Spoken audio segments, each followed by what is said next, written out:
রমজান মাসের শেষ আমল বিদায়ের পথে আমরা যেটা করে থাকি সাধারণত, অর্থাৎ আমরা রমজান মাসে অনেক আমল করে থাকি। তারাবি পড়ি, রোজা রাখি, সেহরি খাই, ইফতারি করি, কোরআন তেলাওয়াত করি, জিকির আজকার করি। কিন্তু রমজানটাকে আমরা যখন বিদায় দেই তখন সর্বশেষ একটি আমল, সেটা হলো সালাতুল ফিতরে, অর্থাৎ কি, অর্থাৎ মানে ফিতরা দেওয়া যেটা, ঠিক আছে, ওটা আমরা করে থাকি। অর্থাৎ এটা দিয়ে আমরা রমজানটাকে বিদায় দিই। অর্থাৎ এটা কাদের পর দিতে হবে, কতটুকু দিতে হবে, আসলে কাদের জন্য এটা, এই ফিতরা কাদের জন্য? নবী করিম সাল্লাল্লাহু আলাইহি ওয়াসাল্লাম দুইটা উদ্দেশ্য বলেন। একটা বলেন যে এই যে ফিতরা দেওয়ার কারণ হচ্ছিল যে রমজান মাসে আমরা দিবগত একটি মাস রোজা রাখি। এই রোজা রাখার দ্বারা দেখা যাচ্ছে আমাদের হাত দ্বারা, জবান দ্বারা বা যে কোনো ধরার রোজার আদব, অর্থাৎ রোজা ভাঙ্গা হয়ে গেল বা যে কোনো কারণে আমরা গুনাহ করে ফেলাই, যা ছোটো গুনাহ হোক, যে কোনো একটা গুনাহ, কিন্তু আমরা এই ফিতরা দেওয়ার কারণে আমাদের ওই ভুল ত্রুটি মাসুল হয়ে আল্লাহ তাআলার কাছে রোজাটা যেন গ্রহণযোগ্য হয়, যার কারণে আমরা ফিতরা দিয়ে থাকি। আরেকটি কারণ বলে থাকেন, সেটা হলো যে অন্তত হলে ঈদের দিন হলেও যারা গরিব অসহায় মানুষ তারা যেন এক বেলা হলেও ভালো খেতে পারে, অর্থাৎ এই জন্য এটা আমরা দিয়ে থাকি। এখন আসে প্রশ্ন যে আমরা ফিতরা কাদেরকে দেব আর কত টাকাই বা দিব? 2026 সালে রমজানে ফিতরা হচ্ছে এক একটা মানুষের মাথা পিছু 110 টাকা। এখন আমরা এমন একটি জাতি, এমন একটি মানুষ, আমরা সবসময় নিম্ন শ্রেণীটা খুঁজি। এটা যে 110 টাকা সবার নিচে, কিন্তু আপনি এর বেশিও দিতে পারেন, আপনি এর থেকে আরও বেশি দিতে পারেন, সমস্যা নাই, কিন্তু আমরা সবাই চেষ্টা করি যে সবার নিচে দেওয়ারটা। যাই হোক, কিন্তু এটা দিব কাদেরকে?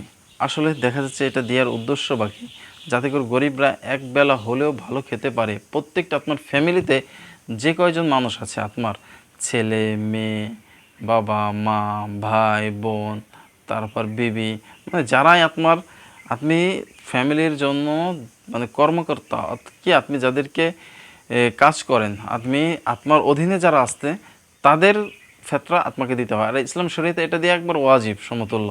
আর এটা যে না দিলে যে গুনাহ হবে, মানে এটা না দিলে যে রোজা ভেঙে যাবে এমনটা না, কিন্তু গুনাহ হবে, হ্যাঁ গুনাহ হবে, এটা দিতে হবে। আর এটা কখন দিতে হবে? এটা ঈদের চাঁদ দেখার পূর্বে দিতে হবে, ঠিক আছে?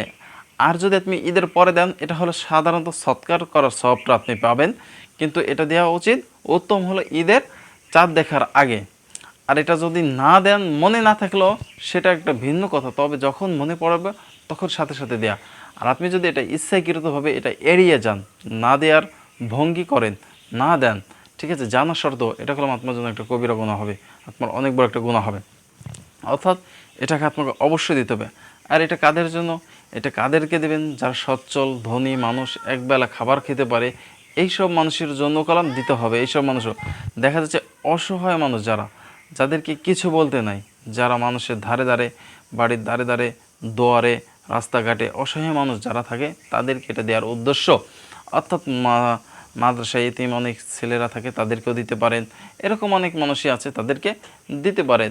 কিন্তু এমনটা মনে না হয় নিজের বোন, নিজের ভাই, নিজের ছেলে মেয়ে, মা, এদেরকে দেয়া যাবে না, ঠিক আছে? মূলত কি, এদেরকে দেওয়া যাবে না, এদেরকে দেওয়া যাবে না, অন্যদেরকে দিতে হবে। এটা দিতে হবে অবশ্যই ইসলাম দৃষ্টিতে। আর এটা না দেওয়ার কারণে আপনাকে কবিরা গুনাহ হতে হবে, কবিরা গুনাহ দিতে হবে, কবিরা গুনাহ হবেই। অর্থাৎ এটা ইসলামে যখন আপনার হুকুম আহকামের ভিতর যেগুলো আছে, ইসলাম যখনই আপনাকে যে জিনিসটার জন্য নির্দেশ করা হয়, সেটা আপনার মঙ্গলের জন্য। যখন দেখুন যে আপনি যখন ফিতরা দিতেছেন, দেওয়ার কারণে আপনাকে দুটো ফায়দা হচ্ছে। এক নম্বর হচ্ছে, আপনার রোজায় যদি কোনো ভুল প্লান্টি হয়ে থাকে, সেটা কি ক্ষমার যোগ্য হয়ে আল্লাহ তাআলার কাছে দোয়া কবুল হওয়ার জন্য যাচ্ছে। দ্বিতীয় নম্বর হচ্ছে কি, আত্মার মাধ্যমে একটা অসহায় মানুষ সচ্ছলতা, এক মুঠো ভালো খানা খেতে পাচ্ছে, যার কারণে আপনি সে ওই অক্তটা খানা খাওয়ার পর দেখা যাচ্ছে কি, যতটুকু নামাজ পড়লো, রোজা মানে জিকির আজগার করলো, আপনি কলম সৎকার নেকি পাচ্ছেন, অর্থাৎ নেকির অংশীদার হয়ে যাচ্ছেন। অর্থাৎ এই ফিতরা জিনিসটা আমাদেরকে দিতে হবে।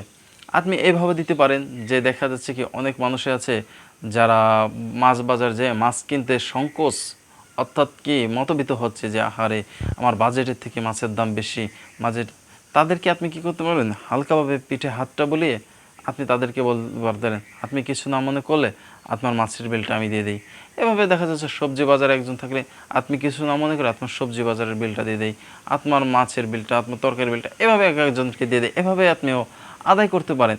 শুধুমাত্র আমরা করি, আমরা কি ভাগ করে ফেলি যে 110 টাকা আমরা 5 জন মানুষের দেবো, আর না এভাবে না। আসলে দেখা যাচ্ছে এমন একটাভাবে মানুষকে দেয়া যাতে করে মানুষটা সচ্ছলতার সাথে মানে এক মুঠো খানা খেতে পারে। আপনার পুরো ফ্যামিলির ক্ষেত্রটা আপনি একজনকে দিয়ে দেন, তাহলে দেখা যাচ্ছে দিন শেষে ভালো একটা অ্যামাউন্টও পালো, তা দেখা যাচ্ছে ভালো কিছু খানা খেতে পারলো। আর আপনার দেখা যাচ্ছে আপনি পরিবারে 2 জন বা 1 জন, আপনি দেখা যাচ্ছে 10 জনের মাঝখানে এই টাকাটা ভাগ করে দিলেন। হ্যাঁ, আল্লাহ তাআলা আপনাকে সম্পদ দিয়েছে, আপনার সম্পদের ভিতরে গরিবের রিজিক রেখেছে, গরিবের হক রেখেছে। অর্থাৎ আপনার যে অংশটা, এটা তো আপনার অংশটা, আপনার গরিবদের অংশটা আপনাকে বুঝিয়ে দিতে হবে তাদের।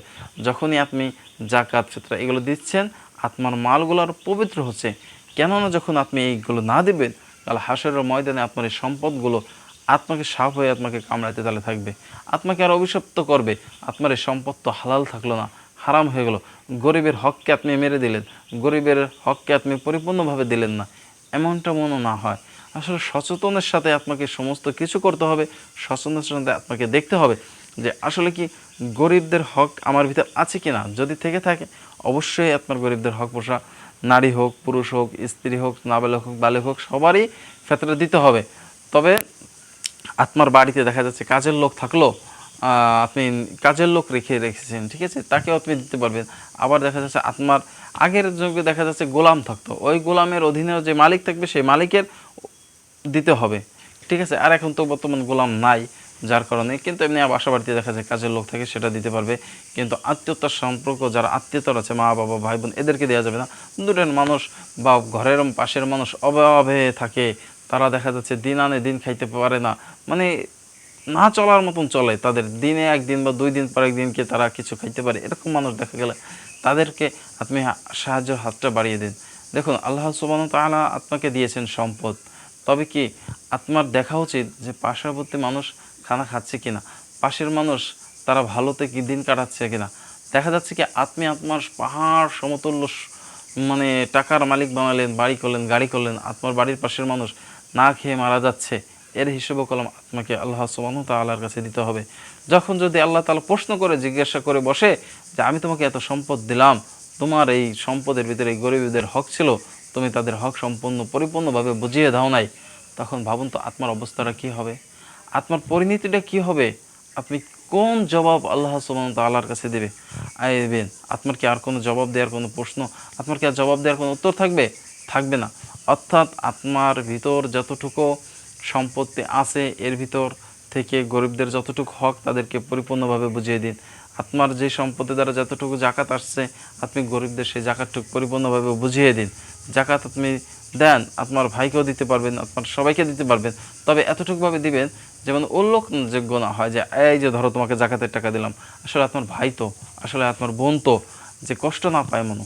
দেখা যাচ্ছে কি আপনি এমনভাবে বুঝিয়ে দিলেন যে এই ধরো এই টাকাটা নিয়ে তুমি তোমার বিবি বাচ্চাদেরকে নিয়ে এবার ঈদটা সুন্দরভাবে কাটাও, এই ধরো এই যে তোর ঈদটাকে সুন্দরভাবে কাটাও, এইভাবে তাদেরকে আনন্দের সাথে উল্লাসিতর সাথে দেয়া, তাহলে তারা মনে করলো যে না, ভাই আমার ওদের প্রতি খেয়াল রেখেছে, এরকমভাবে দেয়া। কিন্তু এভাবে তাদেরকে তিরস্কারের সাথে বলা না যে ধর তোর জাকাতের টাকা, এই ধর তোর এরকম টাকা, তাহলে দেখা যাচ্ছে তারা আরও কষ্ট পাবে, এরকমটা মনে না হয়ে যায়।